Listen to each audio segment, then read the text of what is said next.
Why did I write a book about masculinity? Survivor's guilt is the short answer. I reached a point in my life where I was moving on and I felt like I was leaving people behind. I was 19, I was going to college, and my boys were saying I finally made it out. If I made it out, though, that meant some of them were staying in. A lot of stipulations came with that. People I knew were already going to jail. People I knew were already drinking heavily. And I was already the same age or older as some people I knew who had passed away.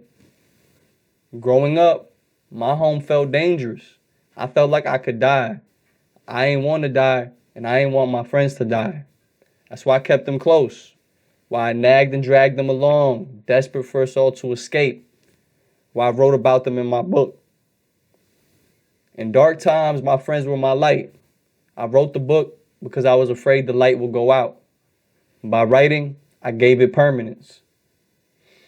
Of course, I went away. I went away to take on a new challenge, a new opportunity. I met many amazing people, influential people, fancy dinners with future academics and politicians. I had mind-blowing, existential, philosophical conversations. I learned so many new things in such a brief time. Along the way, I kept thinking about my friends, though. I got to see and experience things that they didn't, things that they deserved to. I felt lonely, I felt sad, angry, and the world felt unfair. When I wrote the book, all those negative emotions fueled my pen. I wanted to save everyone. I wanted to bring back the dead, free the innocent, and take hold of the future. I wanted to destroy everything that ever hurt us or put us down and build something brand new. I wrote the book because it was the only semblance of control I could grasp in a world where I really had no control. It was a futile cause, a futile effort. Because what good does a book really do?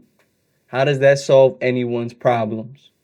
I'm inclined to think negatively, to say it does nothing. But I know the answer is a little more nuanced than that.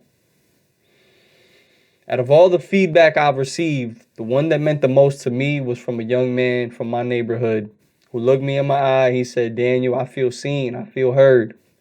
People around the world are going to read this one day and they're going to know about our lives."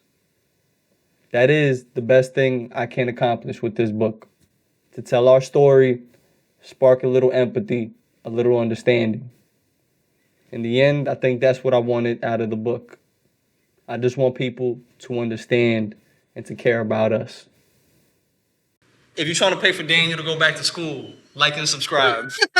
Help the youth. Yes, I'm the youth.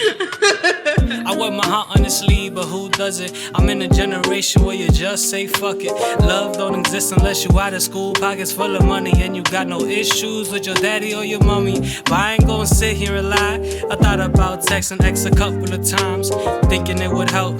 Just to remember, it was dopamine I felt at 5:53 or 6:23 in the morning. But we did most of our loving in your bedroom.